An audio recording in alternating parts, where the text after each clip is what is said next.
오늘은 목회자 그때의 기쁨은 어디에 있는가라는 제목으로 함께 말씀을 나누도록 하겠습니다. 여러분들은 제가 어디에 기쁨이 있는지 궁금하신가요?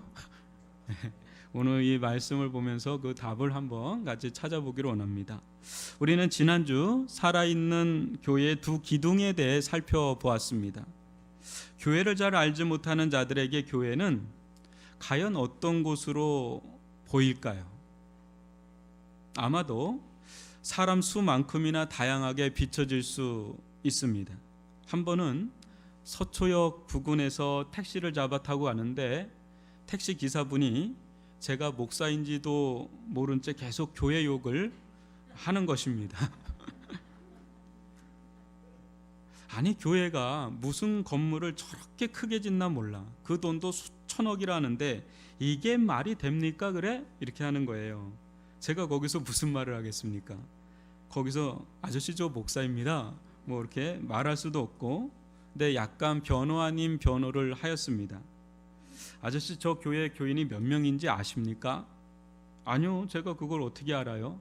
제가 듣기로는 거의 5만 명이라 들었어요. 그래요?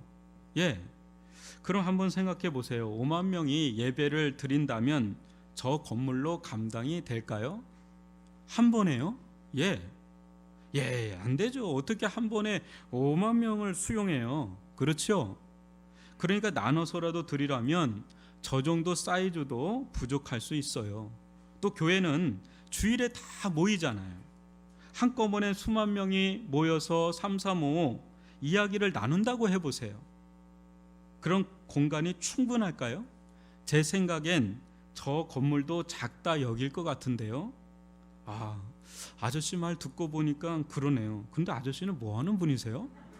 그래서 저요? 목사입니다. 터미널이네요. 여기도 내릴게요 하고 후다닥 내렸습니다. 짧은 이야기였지만 저로서는 여러 가지 생각을 하게 된 그런 대화였습니다. 세상 속에 있는 교회를 바라보는 다양한 시선들, 그 속엔 외부자들의 시선, 또 우리 같은 내부자들의 시선이 복잡하게 얽히고 설켜 있습니다. 중요한 것은 외부자들은 말할 것도 없고 이 내부자들인 우리도 교회를 잘못 보거나 또 잘 보지 못하는 것이 있기 쉽습니다. 현대 기독교 영성가요 놀라운 하나님의 은혜의 작가로 유명한 필립 얀시, 그의 교회 나의 고민 나의 사랑을 보면 여러분 이 두 책은 꼭 사서 한번 읽어보세요. 특별히 놀라운 하나님의 은혜는 정말 은혜가 필요한 분들은 한번 읽어보시면 너무 놀라운 은혜를 누릴 줄 믿습니다. 정말 좋은 책인데, 그는 어린 시절 우리가 충분히 생각할 수 있는 것들로 인해서 상처를 받고 교회를 떠납니다. 한참 후에 교회로 돌아와서 그는 기독교 저술가요 이제 강사가 됩니다. 그에게 교회는 늘 고민 덩어리, 그러면서 동시에 교회가 늘 사랑의 대상이었습니다. 그러니까 이러지도 저러지도 못하는 그런 대상이 교회였다는 거죠. 그는 담담하게 다음과 같이 고백합니다. 한번 들어보세요. 교회는 하나님의 모험이요 도박이라고 할 수 있다. 교회의 흠많은 인간 속에서 나는 희망의 역설적 징후를 보게 되었다. 하나님이 투박한 질그릇인 우리 안에 살기로 결정한 것은 그분이 우리 인간을 얼마나 소중히 여기시는지를 보여주는 최고의 증거다. 하나의 명쾌한 진술로 설명되지 않는 곳이 교회입니다. 신비할이 많지 수많은 역설이 작용하는 곳이 교회입니다. 여러분들이 교회를 다니다 보면 정말 이해할 수 없는 일들이 간혹 일어나요. 어떻게 이런 일이 일어나지? 어떻게 저런 사람이 저렇지? 막 이해할 수 없는데 또 뭐가 이렇게 덮어가지고 그냥 가요. 또 뭐가 이해할 수가 없는 거예요. 이곳은 어떤 곳이지 하는데 아주 역설적인 은혜가 작용하는 곳이 교회다. 이와 같은 신비, 이와 같은 역설을 우리가 이해하지 못한다면 우리는 교회라는 곳에서 자칫 광야 40년을 방황한 이스라엘 백성처럼 방황하기가 쉽습니다. 도저히 이해가 안 가니까 막 이게 시험도 들고 막 이렇게 방황이 되는 거예요. 여러분, 교회는 이해할 수 없는 하나님의 은혜가 작동하는 곳입니다. 어떻게 죄 많고 허물 많은 연약한 인간들이 모여 있는 곳에 하나님은 머무시고 하나님은 사랑하시고 하나님은 함께 할 수 있습니까? 여러분, 우리가 하나님이 머물 만한 사람입니까? 하나님이 함께 할 만한, 사랑할 만한 그런 자격을 갖춘 자들입니까? 천만에요. 아니에요. 우리는 그런 자들 아니에요. 어떻게 저런 사람을 구원하시고 또 회복시키시고 치유하실 수 있는가? 그런 걸 보면 어느 때는 막 저 사람은 아닙니다, 저 사람은 그러면 안 됩니다 라고 하는데, 하나님은 그 사람을 구원하시고 치유하시고 회복시키시거든요. 막 거기에 막 힘든 거예요. 막 이해할 수가 없는 거죠. 어떻게 저 죽어 마땅한 자를 살리시고 심지어 쓰실 수가 있는가? 송영원 목사님의 아들을 죽인 자를 송영원 목사님이 품고 그 아들이 목사가 되는 것을 어떻게 우리가 이해할 수가 있겠어요? 우리 모두 의아해하고 받아들이기 힘든 일이 일어날지 모르지만, 우리 또한 그와 같은 이해할 수 없는 하나님의 은혜와 사랑이 없이는 이 자리에 감히 설 수 있는 자들이 아무도 없음을 알 때 우리는 겸비된 마음을 품지 않을 수가 없죠. 여러분, 우리 이 자리에, 또 저를 비롯해서 이 자리에 자격이, 조건이 충당돼서 앉아있는 사람 단 한 사람이라도 있나요? 아무도 없죠. 전적인 은혜, 전적인 하나님의 궁휼하심과 사랑 때문에 이 자리에 앉아있는 줄 믿습니다. 그러다 보니까 교회 안에는 아주 역설적인 일들과 은혜가 계속 작용하는 거죠. 그래서 사도 바울은 우리에게 다음과 같은 말로 처음 인사를 전하죠. 뭐라고 인사를 전했죠? 2절 한번 읽어볼까요? 시작. 하나님 우리 아버지와 주 예수 그리스도로부터 은혜와 평강이 너희에게 있을지어다. 아멘. 교회라는 발전소를 돌리는 원동력은 뭡니까? 하나님의 은혜와 평강입니다. 만약 교회 가운데 하나님의 은혜와 평강이 사라진다면, 여러분 그런 교회 경험한 적 있나요? 하나님의 은혜와 평강이 사라진 교회 경험한 적 있나요? 저는 있거든요. 그러면 그곳은 더 이상 교회로 유지할 수가 없습니다. 유럽의 수많은 교회들처럼 조건이 아주 좋아봐야 관광지 정도 될 뿐이죠. 제 아무리 웅장한 건축물이 예배당으로 서 있어도, 제 아무리 국가에서 재정과 어떤 섬기는 자를 세웠어도 소용이 없습니다. 교회를 교회되게 하는 실질적인 것은 그런 외적 조건들이 아닙니다. 전적인 하나님의 은혜와 평강이 차고 넘치고 흘러 넘쳐야 교회는 교회되고 성도는 성도가 되는 줄 믿습니다. 만약 그러한 곳이라면 인도의 쓰레기 마을 위에 세워졌어도 참된 교회로서의 특징인 충만한 은혜와 평강을 드러냅니다. 전 그런 곳을 봤거든요. 정말 으리으리한 데들 가는데 사람이 없어요. 그죠? 관광지예요. 유럽에 가보면. 그죠? 근데 쓰레기 더미에, 인도의 쓰레기 더미에 교회가 세워졌는데 하나님의 은혜가 막 부어지니까 그건 진짜 교회던데요. 진짜 교회 역할을 하던데요. 그런 거예요. 은혜와 평강이 얼마나 중요한지. 우리는 없는 것을 드러낼 수 없습니다. 우리는 있는 것을 드러낼 뿐입니다. 교회도 마찬가지입니다. 교회에 하나님의 은혜와 평강이 있다면 그 교회는 그 은혜와 평강을 자연스럽게 드러냅니다. 숨길 수가 없습니다. 왜? 있는 거니까 자연스럽게 우리의 삶 속에서, 우리의 교회 생활 속에서 그게 막 드러나지요. 그러나 모든 것을 다 갖췄어도 하나님의 은혜와 평강이 없다면 그 교회는 다른 것은 다 드러낼지 몰라도 하나님의 은혜와 평강은 드러낼 수가 없습니다. 모방이나 흉내는 낼 수 있을지 모르겠습니다. 그러나 그 실체는 절대 드러낼 수가 없습니다. 하나님의 은혜와 평강은 우리 스스로 만들거나 또 자가 생산할 수 있는 성질의 것이 아니에요.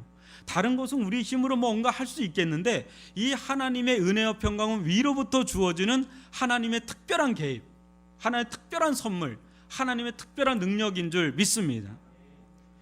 그러기에 우리는 항상 하나님을 향해 어떤 마음을 품어야 됩니까? 절대적인 의지, 절대적인 의존. 주님께서 은혜를 베풀지 않으면, 주님께서 긍휼을 베풀지 않으면, 주님께서 평강을 베풀지 않으면 저는 살 수가 없습니다. 주여 은총을 베풀어 달라고 하는 절대적 의지, 절대적 의존이 우리에게 필요합니다.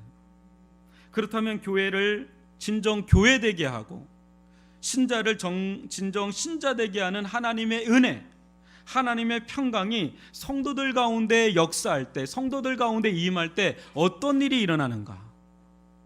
여러분, 어떤 일이 일어날까요? 우리들 가운데 하나님의 은혜가 임하고 하나님의 평강이 위로부터 주어지고 할 때 어떤 일이 일어날까요? 여러분, 오늘 말씀을 통해서 함께 이 부분을 다루도록 하겠습니다. 빌립보서 1장 3절로 5절을 교독으로 읽어보겠습니다.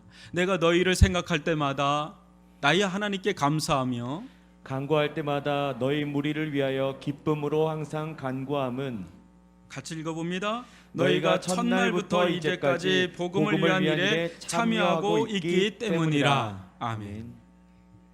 사도 바울은 지금 제수의 몸으로 로마 감옥에 갇혀 있었습니다.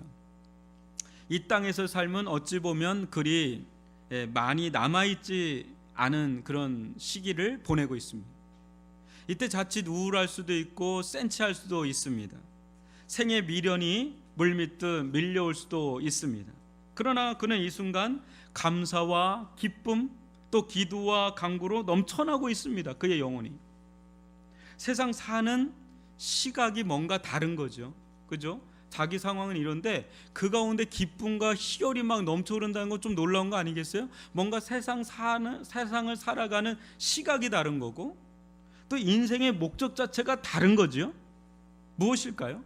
무엇이 그로 하여금 그 극심한 환난과 고난 속에서도 감사와 기쁨을 잃지 않고 오히려 충만으로 나아가게 한 것인가? 뭘까요? 그것은 빌립보 교회 성도들 때문입니다. 그는 빌립보 교회 성도들을 단 한시도 잊은 적이 없습니다. 사도 바울은 그들을 생각할 때마다 감사를 주체할 수가 없었고, 기쁨을 멈출 수가 없었고, 기도와 간구를 막을 수가 없는 그런 마음으로 충만한 그런 영혼을 소유하게 되었습니다. 감옥 안에서. 왜 그럴까요? 왜 그럴까요? 빌립보 교회가 어떠하기에 이 사도 바울은 감옥에 갇혔어도 이토록 감사와 기쁨이 흘러 넘쳤던 것일까? 그러고 왜 어렵지 않겠습니까? 그러고 왜 힘들지 않겠습니까? 그럼에도 이 빌립보 교회 성도들만 생각하면 세상 모든 근심 걱정이 사라지고 감사와 기쁨, 기도와 간구, 환희로 가득 차올라 그걸 자기가 경험을 했던 거죠. 이는 평범한 은혜가 아니죠. 절대 이거는 보통의 은혜가 아닙니다. 이런 우겨쌈 속에서 그의 영혼이 춤을 추고 희열을 경험하는 이것이 어찌 우리 보통의 은혜로서 우리가 생각할 수 있는 거겠어요? 뭐 때문에 그럴까요? 왜 그는 그렇게 그런 영적인 기쁨, 감사, 또 기도가 막 흘러나오는 그런 경험을 하고 있는 것일까? 그것은 5절에 나와 있는데 무엇입니까? 뭐예요? 그것은 이 빌립보 교회 성도들이 예수의 복음을 영접한 첫날부터 지금까지 어땠던 거예요? 변함없이 복음을 위한 일에 참여하고 있었기 때문에 그것을 생각하고 그는 감사하게 되고 기뻐하게 되고 기도하게 되는. 여러분, 사도 바울은 저 세상 사람은 아닙니다. 그는 분명 이 세상 한복판, 특별히 세계 각 나라 대도시를 중심으로 선교 사역을 하였기에 그는 현대인 중에 현대인이었습니다. 그는 세상이 무엇을 원하는지, 세상이 무엇을 필요로 하는지 아무것도 몰랐던 바보 천치가 아니었습니다. 그는 그 누구보다도 잘 알고 있었던 당대 최고의 지성인이었고 또 글로벌한 그런 인물이었습니다. 그러나 그의 무한한 감사와 기쁨의 원천은 세상에서 필요로 하는 것들의 채움에, 이 뭔가 내가 채워지는 그거에 있지 않았다는 겁니다. 만약 세상의 것에 감사와 기쁨의 뿌리를 두고 있었다면 그는 늘 일희일비하는 인생일 수밖에 없을 겁니다. 주가가 오르면 기쁨의 수치가 막 올라갔다가 또 주가가 내려가면 기쁨의 수치 또한 하락세를 면할 수 없는 그런 인생일 수밖에 없을 겁니다. 여러분, 근데 어느 인생이 늘 상종가만 칠 수 있겠어요? 그런 인생은 없잖아요. 올라가는 일이 있으면 또 내려가는 일이 있고, 이게 인생인데, 그런 것들에 기쁨의 뿌리를 뒀다면 늘 왔다 갔다 하는데, 사도 바울은 다른 데에 뿌리를 두고 있었다는 거죠. 여러분, 이와 같은 세상의 것들이 불필요한 것은 아니겠지만 우리 인생의 근원적인 감사와 기쁨의 뿌리는 될 수는 없습니다. 사도 바울의 인생의 근원적 뿌리는 하나님과 관계되어 있습니다. 하나님과 관계 맺고 있는 영혼의 상태에 있습니다.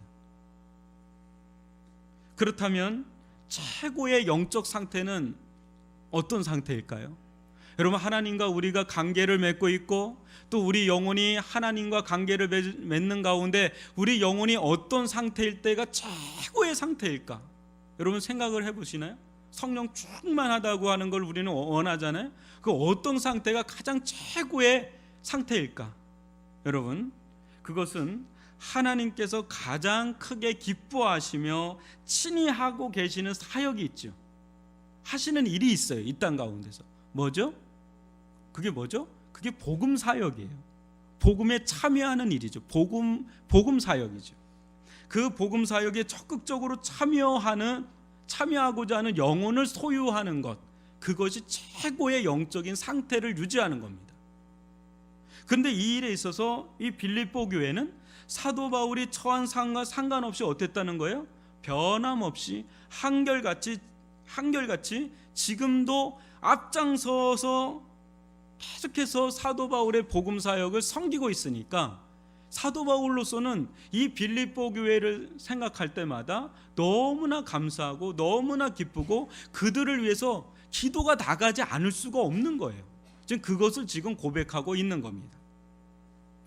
사도 바울은 천상적 기쁨과 감사 또 기도와 간구로 지금 빌립보 교회 성도들을 대하고 있는 것입니다. 빌립보 교회 성도들 또한 어떻습니까? 이 사도 바울을 대할 때 세상적인 생각으로 사도 바울을 생각하는 게 아니라 대하는 것이 아니라 어때요? 영적인 방식으로 복음을 중심으로 지금 사도 바울을 생각하고 사도 바울과 관계를 맺으면서 그를 위해서 헌신하고 그와 함께하고 그를 돕고 그를 하는데, 실은 사도 바울을 돕는 게 아니라 사도 바울이 섬기는 하나님, 사도 바울이 섬기고 있는 예수님을 같이 섬기고 같이 함께하는 그런 모습을 보여주는, 그러니까 하나가 돼서 예수를 섬기고 있는, 하나님을 섬기고 있는 그런 모습을 보여주고 있는 겁니다. 실로 여러분, 목회자와 성도들 모두 어디에 기쁨이 있습니까? 여러분, 저는 목회자고 여러분들은 성도들이라고 하면 우리는 어디에 기쁨이 있고 어디에 감사가 있습니까? 이런 거 잘 되고 이런 거 잘 되고 하는 거에 기쁨이 있고 감사가 있죠. 근데 정말 우리의 진정한 감사 기쁨 어디에 있습니까? 우리 모두 예수님을 만나기 전에는 세상적으로 잘 나가고 잘 되는 것이 한없이 기뻤던 자들입니다. 안 그래요, 여러분? 우리가 예수님 만나기 전에는 세상에서 성공하고 자아 성취하고 뭔가 잘 되고 대박 나고 이런 거를 너무너무 원했고 그런 일이 일어나면 너무너무 기쁘고 감사했죠. 지금도 이런 기쁨, 이런 감사가 전혀 없는 건 아니죠. 우리도 그런 일이 일어나고 승진을 하거나 무슨 사업이 잘 되거나 병이 낫거나 하면 우리 다 기뻐요. 다 기뻐하고 즐거워하고 막 그럽니다. 그런데 우리는 알죠. 그게 다는 아니라는 거. 그게 다는 아니라는 거. 어느 때는 어떻습니까? 세상적으로는 너무 잘 나가는데, 너무 잘 되는데 불안할 때가 있어요. 그럼 그럴 때 있는 거 아시나요? 세상적으로 너무 잘 나가요. 남편이나 아내가 세상적으로 너무 잘 나가는데 그 뒷모습이 불안해. 왜 그렇죠? 나도 불안할 때가 있어요. 왜 그렇죠? 내 영혼이 잘 가는 거 맞나 싶은 거예요. 내 영혼이 지금 잘 지내고 있는 거 맞나라고 싶은 거야. 하나님과의 관계가 잘 가고 있는 거 맞나라는 보이지 않는 두려움이, 불안이 내 안에 내재된다는 거죠. 진실한 목회자와 성도들은 모두 어느 때 가장 기쁜지 아세요? 하나님의 일이 일어나는 것을 볼 때 가장 기쁩니다. 그냥 아멘이 별로 안 나오세요. 동의 안 하십니까?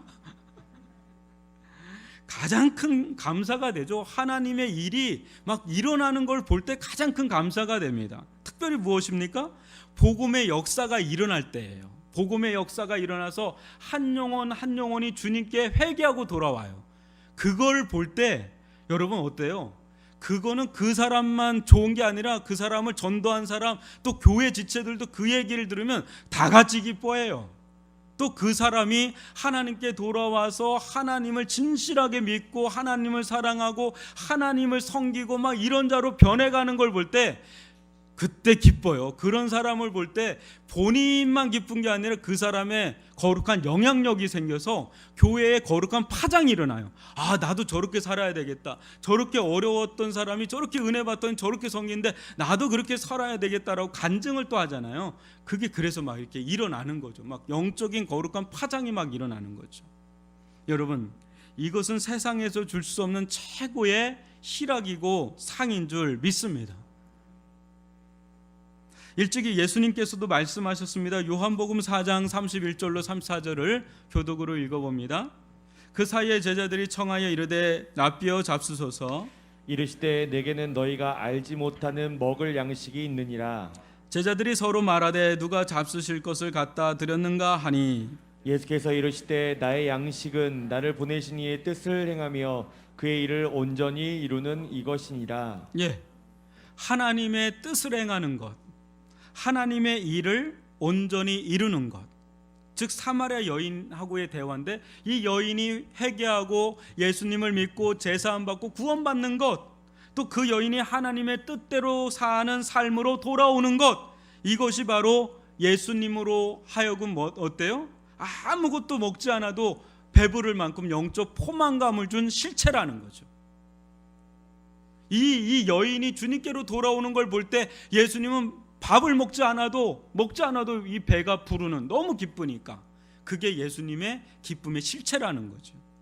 여러분, 누가복음 15장 7절과 10절을 교독으로 읽어봅니다. 내가 너에게 이르노니 이와 같이 죄인 한 사람이 회개하면 하늘에서는 회개할 것 없는 의인 99으로 말미암아 기뻐하는 것보다 더하리라. 내가 너희에게 이르노니 이와 같이 죄인 한 사람이 회개하면 하나님의 사자들 앞에 기쁨이 되느니라. 예, 죄인 한 사람이 회개하는 일은 일종의 천지개벽과 같은 일입니다.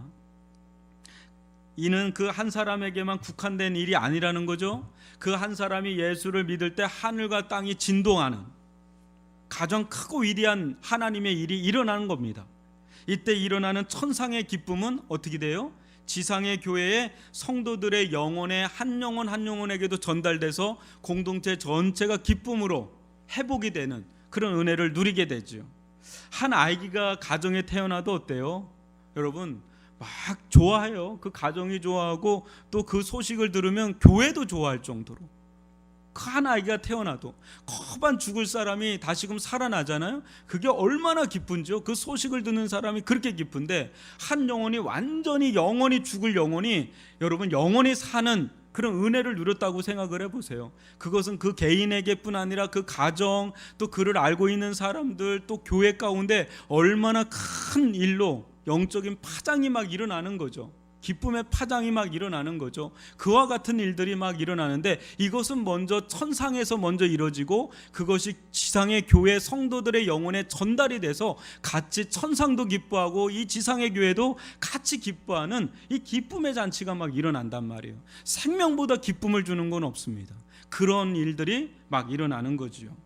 여러분, 또 거기서 한 영혼이 예수님을 믿고 변화된 걸 넘어서서 어때요? 그 사람이 또 교회의 성도 한 사람 한 사람 또 교회 전체가 주와 복음을 위해서 헌신하는 것을 기뻐하고 즐거워하면서 주의 일이라면 함께하고 주의 일이라면 앞장서고 주의 일이라면 같이 하고 막 이런 일들이 교회 공동체 내 가운데 하나님의 은혜와 평강으로 막 일어나는 그런 분위기가 막 형성되면 어때요? 그걸 바라보는 주님이 너무너무 기뻐하시고 또 그런 교회를 바라보는 사도 바울, 이 빌립보 교회가 그런 교회였거든요. 그 빌립보 교회를 바라볼 때 얼마나 기뻤는지, 또 그러한 교회를 바라보는 목회자는 그런 성도들, 그런 교회를 바라볼 때 얼마나 기뻐하지 않을 수 있겠어요.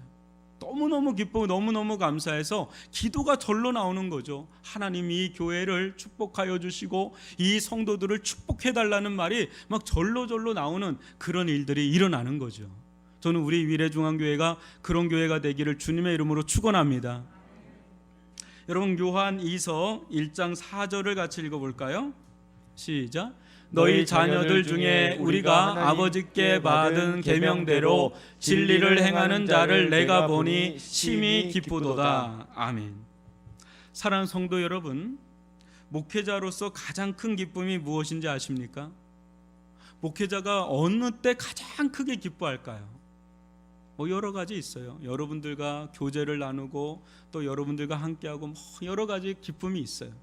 근데 어느 때가 가장 기쁜가? 그것은 다른 데 있지 않습니다. 이 사도 요한이 권면하는 것처럼 이 성도들이 하나님의 말씀을 믿음으로 순종하여 사는 것을 볼 때 그때가 가장 보람되고 가장 기쁩니다. 저 사람을 봤는데 저랬던 사람이 아닌데 정말 하나님을 진실하게 믿고 하나님의 말씀을 믿음으로 받아서 그 말씀대로 사는 모습을 막 볼 때 정말 기쁘다. 이거는 진짜 하나님이 행하신 일이구나. 하나님께서 은혜를 베푸셨구나. 그게 막 희열이 오는 거죠. 여러분, 이는 세상적이고 인간적인 기쁨은 아니죠. 그죠? 이것은 하나님께서 가장 기뻐하시는 것을 함께 공유하는 데서 오는 영적 희열이고 또 영적인 기쁨이에요. 하나님도 그런 영혼을 볼 때 너무 기쁘니까 그 마음에 맞은 이 사도 요한이 너무 기뻤던 것처럼 목회자들 또한 그런 성도들을 볼 때 그게 그렇게 기쁠 수가 없어요. 너무 행복해요. 저는 최근에 중학교 1학년 한 아이의 이야기를 듣고 마음에 큰 위로와 감사 또 기쁨이 있었습니다. 처음에는 제가 실명은 얘기하지 않겠습니다. 알아보시면 아는 아이인데 제가 실명하기엔 좀 그래서 처음에는 이 아이가 단순히 드럼 치는 걸 좋아하는 줄 알고 어느 날부터 금요 철학 기도회를 나오는 거예요. 중1입니다. 갓 6학년 졸업해서 얼마 나이가 13살 뭐 4살 되는 애예요. 특별 새벽 기도회 했잖아요. 새벽에 나왔어요. 깜짝 놀랐어요. 그때도 중학생 애들 여러분 깨워야 일어나는 애들입니다. 일어납니다. 주일 일부 예배 나옵니다. 나오고 지금 중고등부 예배 들어갔어요. 그리고 오후 찬양 예배를 들어갑니다. 여러분 중학교에서부터 뭔지 아시죠? 사춘기입니다. 외계인이에요. 근데 이렇게 나와요. 모든 예배를 다 와요. 그래서 저는 처음에 드럼을 이제 너무 치고 싶은데 드럼을 어떻게 치는가를 유심히 보려고 배우려고 그렇게 나오는 줄 알았어요. 처음에. 근데 한 집사님께서 이 아이에 대해 이야기하는 것을 듣고 제가 놀랐어요. 목사님, 이 아이가 이랬대요. 그 이제 내용을 보내주는데 목사님 설교가 귀에 쏙쏙 박혀요. 이렇게. 근데 그 설교가 어떤 설교냐면 금요철야예요. 금요철야가 제일 어려운 설교거든요. 근데 그게 귀에 쏙쏙 박힌다고 그 표현을 쓴 거예요. 그래서 제가 여기서 놀랐어요. 제가 왜 놀랐느냐면 한 번은 우리 장강 목사님께서 제게 이런 말씀을 하신 적이 있어요. 조 목사님의 깊이 있는 설교를 우리 성도들이 어느 정도까지 헤아리고 있을지 모르겠습니다. 저는 이제 그 말이 무슨 말인지 알죠. 목사님은 제가 어떤 설교를 하는지를 다 이게 그 의미를 다 깨닫고 있는 분이었어요. 근데 목사님 그 설교를 우리 성도들이 얼마만큼 소화하고 그걸 깨닫고 있는지 모르겠다 그 얘기를 한 거예요. 너무 좀 아쉬워했던 거죠. 저는 지금까지 무게중심을 기존 우리 성도들, 특히 오래된 우리 성도들의 영적 회복 또 성숙에 좀 더 마음을 기울여서 심도 깊은 설교를 하려고 지금까지 그렇게 좀 나름 애를 써왔습니다. 그러다 보니까 뭐 자연스럽게 쉽지 않은 그런 설교라 여겼는데 이 중학교 1학년 아이가 이런 말을 하니까 제가 거기서 놀란 거예요. 다른 데서 놀란 게 아니라 이건 소화할 수 있는 성질의 설교가 아닐 것 같은데 이 아이가 쏙쏙 들어와서 모든 예배에 다 참석하는 거예요. 그래서 애들을 데려와요. 금요 철야에도 데려와요. 3-4명씩. 그리고 오후 찬양에도 데려와요. 여러분들은 한번 참여하면 그 아이가 누군지 아실 겁니다. 그래서 제가 놀란 거죠. 중등부가 따로 있으니까 솔직히 저는 그 아이를 한 번도 생각을 하고 준비한 적이 없어요. 미안할 정도. 미안하더라고. 매번 오는데 그런 아이예요. 근데 이 아이가 여기서 머무는 게 아닙니다. 어떠냐면 애들을 어떻게 전도할까 혼자 고민하고 있어요. 어제도 여자애들 남자애들에서 중고등부가 막 일어나고 있는 거예요. 이 애가 다 데려오는 거예요. 고민한대요. 집사님 집에서 어떻게 하면 전도할까. 여러분 이게 가능한 일일까요? 중학교 1학년 어떤지 알죠? 말 굉장히 안 듣습니다. 일어나라고 해도 일어나지 않는데 이렇게 애가, 여러분 감동이 안 되세요? 너무 저는 충격이에요. 이거 보면 너무 놀라고 그렇습니다. 여러분 저는 여기서 다시 한번 깨닫게 되는 게 있는 거예요. 뭐예요? 아, 영적인 세계는 나이와 상관이 없구나. 결국 은혜를 받아야 하는구나. 은혜를 받으면 제 아무리 어려도 말씀이 들리고 박히고 말씀대로 사는 힘과 소원을 주시는구나. 이걸 제가 다시 한번 좀 보게 되는, 경험하게 되는 그런 계기가 된 겁니다. 여러분 결국 뭡니까? 무엇이 교회를 교회되게 합니까? 무엇이 성도를 성도되게 합니까? 그것은 하나님의 은혜인 줄 믿습니다. 하나님의 은혜와 평강이 임하면 한 사람이 뒤바뀌고요, 그 한 사람이 뒤바뀌면 그 한 사람이 교회 공동체에 선한 영향력을 미쳐요. 그 아이는 그냥 지금 자기가 무슨 일을 하는지 모르고 그 일을 좋으니까 할 수 있는데 그게 저에게도 영향을 미치고 우리 공동체에도 거룩한 영향을 지금 미치고 있는 줄 믿습니다. 그런 아이들, 그런 성도들이 한 명이 아니라 두 명, 두 명이 아니라 10명 막 세워지고 봐봐요. 그럼 교회가 막 불이 나는 거예요. 막 일어나는 겁니다. 그런 은혜가 임할 수 있기를 바랍니다. 하나님으로부터 흘러나오는 은혜, 하나님으로부터 오는 평강은요, 강력한 힘이 있습니다. 지금까지 세상의 힘에 이끌려 살아왔던 자도 세상에서 경험해 보지 못한 전혀 낯선 이 거룩한 하늘의 힘, 하나님의 은혜의 힘을 경험할 때 그는 다른 사람이 됩니다. 그의 인생의 가치관, 목적, 또 방향의 대전환이 일어납니다. 그의 마음에 혁신적인 변화가 일어납니다. 이는 말로 되는 것이 아니라 하나님의 실질적인 놀라운 은혜의 능력으로 이런 일이 일어나는데, 데살로니가전서 1장 5절을 같이 읽어볼까요? 시작.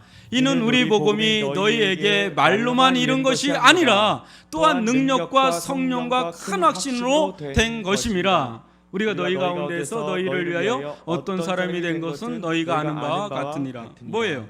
이 데살로니가 데살로니가 교회 가운데 뭐라는 거예요? 하나님의 능력과 성령과 큰 확신이 말로만 된 게 아니라 이 능력으로 된 거라는 거예요. 이와 같은 은혜의 역사가 한 영혼을 가로지르고 지나갈 때, 또 한 영혼에 하나님의 은혜의 불이 점화됐을 때 그는 이제 세상에 사나 세상의 영에 이끌려 다니지 않습니다. 그는 이제 자신의 영혼의 질과 같은 하나님의 영에 이끌려 사는 자가 됩니다. 그에게 이 세상에 사는 최고의 일은 무엇입니까? 그렇게 변화되고 은혜를 받고 변화됐을 때 그에게 있어서 최고의 일이 뭔지 아십니까? 사나 죽으나 예수가 존귀하게 되는 그 일입니다. 이거는 이론으로 되는 게 아니라 능력으로 되는 겁니다. 여러분, 그리하여 그는 세상에 사나 주 예수가 존귀하게 되는 이 복음 사역에 기꺼이 헌신하기를 즐거워하고 기뻐합니다. 주를 위한 일에 주저주저하거나 뒤로 빼지 않습니다. 수수방관하거나 눈치를 보지 않습니다. 주님께서 원하시는 일이라면 언제든지 준비태세를 가지고 그 일에 저를 써주십시오. 그것은 저의 영광입니다. 저의 면류관입니다. 저의 상입니다. 저 같은 자를 감히 써주십시오. 긍휼히 여겨주십시오. 그런 마음의 태세를 가지고 있다는 거죠. 그게 지금 빌립보 교회예요. 그런 빌립보 교회가 변함없이 한결같이 이렇게 사니까 사도 바울은 이 빌립보 교회를 보면 너무너무 기쁜 거예요. 너무너무 감사한 거예요. 너무너무 기도가 되는 거예요. 교회 또한 어떠합니까? 교회 가운데 하나님의 은혜와 평강이 충만한 성도들이 많으면 많을수록 여러분, 다른 데 눈 돌리지 않습니다. 오직 복음을 위한 일에 집중합니다. 이 일의 리더십 그룹과 온 성도들이 하나가 돼서 움직입니다. 나를 변화시킨 이 복음을 위한 일이라면 우리가 같이 나가자라고 하는 한 영과 한 마음으로 한 뜻으로 똘똘 뭉치는 그런 복음 공동체가 돼버린다는 거죠. 제 아무리 박해와 핍박이 몰려와도 교회는 눈 하나 깜짝하지 않습니다. 복음을 위한 일에 자신을 드립니다. 복음의 능력으로 담대하게 뚫고 나갑니다. 사도 바울도 그러하고 빌립보 교회도 그러하고 지금 그것을 지금 감사하며 기뻐하며 고백하는 모습을 보여줍니다. 여러분, 이 모든 일의 주체는 누굽니까? 마지막으로 6절 한번 볼까요? 같이 읽어봅니다. 시작. 너희 안에서 착한 일을 시작하신 이가 그리스도 예수의 날까지 이루실 줄을 우리는 확신하노라. 아멘. 여러분, 이 모든 이 복음 사역의 시작, 주체 누굽니까? 오직 한 분, 하나님이십니다. 하나님께서 사도 바울도 또 빌립보 교회 성도들도 우리 한 사람 한 사람도 어떻게 했어요? 우리 영혼에 들어와서 만지시고 또 변화시키고 살리셨기 때문에 우리가 어떤 자들이 됐어요? 그리스도의 몸의 한 지체가 됐고 또 교회의 한 일원이 된 거 아니겠어요? 주님께서 먼저는 나에게 역사를 했죠. 그죠? 나의 영혼에 먼저 들어오셔서 역사를 했죠. 근데 거기서 멈추지 않아요. 시작은 그렇게 했지만, 스타트는 그렇게 했지만 그것이 멈추지 않고 우리들 가운데 착한 일을 시작하신 분이 무엇인가 목적을 가지고 계속해서 이 착한 일을 이뤄 가시는데, 여러분 뭡니까? 교회를 통해서, 우리 성도들을 통해서 이 복음 사역이 계속해서 뻗어나가서 수많은 영혼들이 주님께 돌아오고 살아나고 주님께 돌아오는 그런 일들을 행하시는 줄 믿습니다. 그걸 위해서 우리를 사용하시고 우리 교회를 사용하시는 줄 믿습니다. 코로나19 가운데 이렇게 여러 가지 환난과 고난이 밀려와도 여러분 어떻습니까? 하나님께서 시작하신 이 착한 일은 그리스도 예수께서 다시 오는 그날까지 계속해서 ing, 절대 멈춤이 없는, 절대 중단이 없는, 절대 중지가 없는 계속된 ing로서 계속해서 완수하는 그 길로 나아갈 줄 믿습니다. 이런 흐름 속에 우리 위례 중앙교회도 세워진 것입니다. 우리는 우리에게 일어난 일들 다 헤아릴 수는 없습니다. 여러분, 그동안에 우리 가운데 일어난 일들 다 헤아릴 수 있나요? 왜 이런 일이 일어났는지, 이게 무슨 뜻인지 우리는 다 알지 못해요. 하지만 하나님은 한 무리들을 이곳 위례에 보내시고 교회를 세우셨습니다. 왜요? 왜 세우셨을까요? 우리 교회를 왜 세우셨을까요? 여러분, 그냥 우리끼리 잘 먹고 마시고 잘 친하게 지내자고 여기 이렇게 우리를 모아놓게 한 걸까요? 그건 아니라고 봅니다. 물론 그것도 있지만 그게 다는 아니죠. 왜 우리를 여기에 보내셨죠? 우리는 알지 못해요. 다 알지 못해요. 근데 분명한 건 있죠. 뭐죠? 예수의 복음 사역을 위해, 예수님께서 행하시고자 하는 그 착한 일에 참여하게 하기 위해서 우리를 세우신 줄 믿습니다.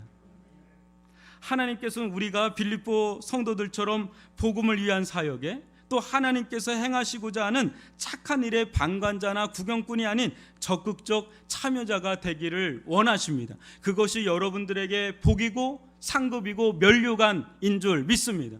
영광인 줄 믿습니다. 감히 주의 일에 참여한다는 게 얼마나 큰 영광인지.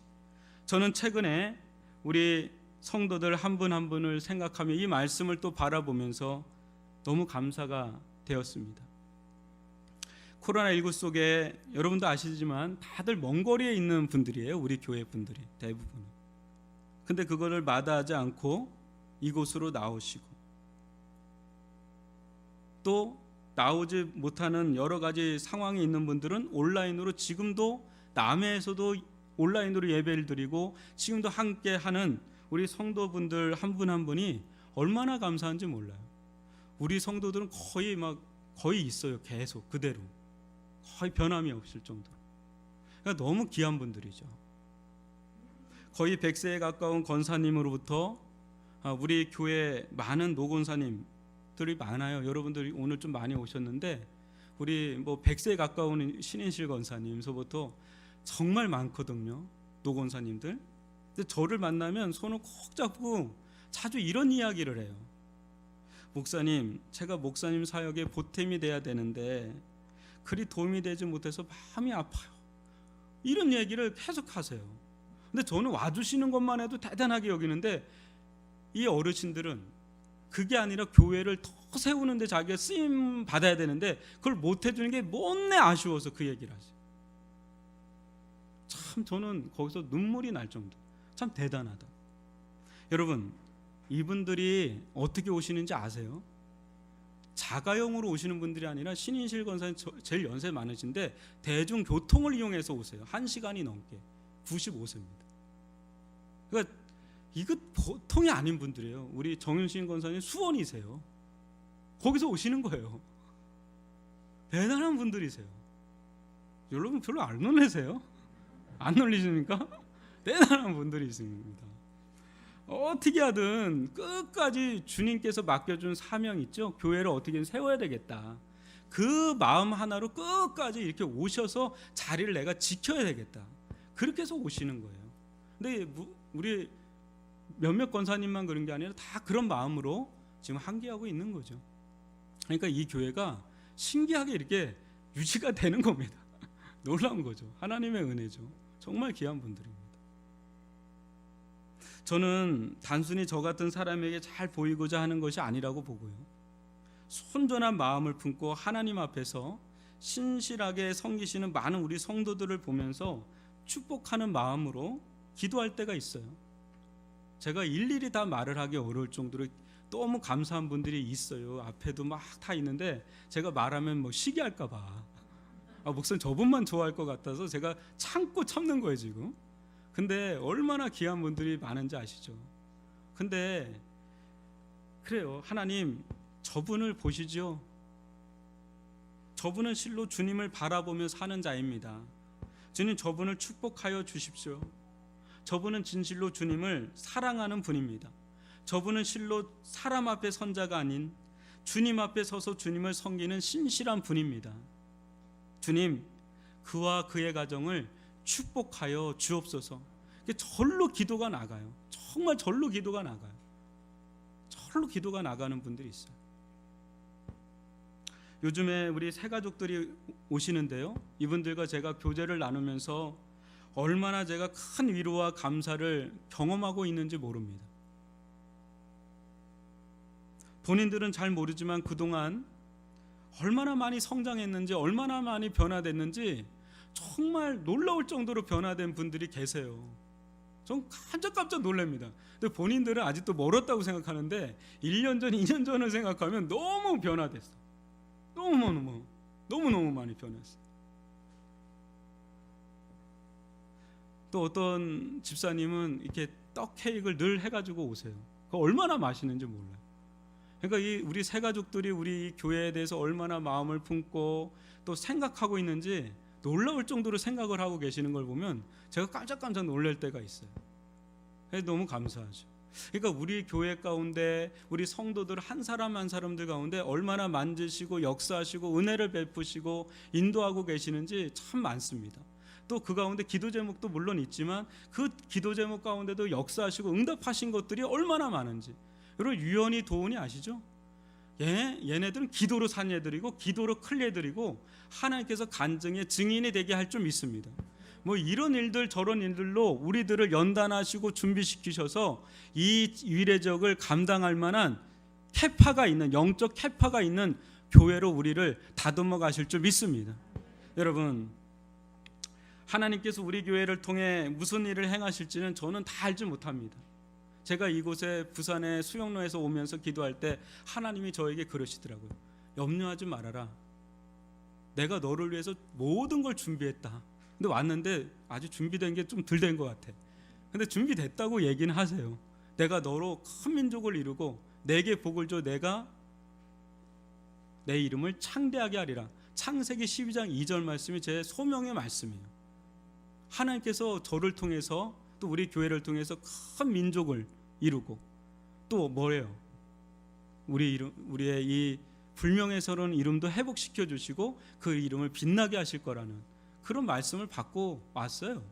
근데 몰라요 어떻게 될지. 그냥 기도하고 또 말씀 전하고 사역을 하고 이러는데 이제 4년 됐는데 이제 한 해 한 해 지나가면서 10년 20년 지나면 이 교회가 어떤 교회가 될지는 저는 모르겠지만 하나님이 시작하셨고 하나님께서 그것을 완수해 가실 줄 믿습니다.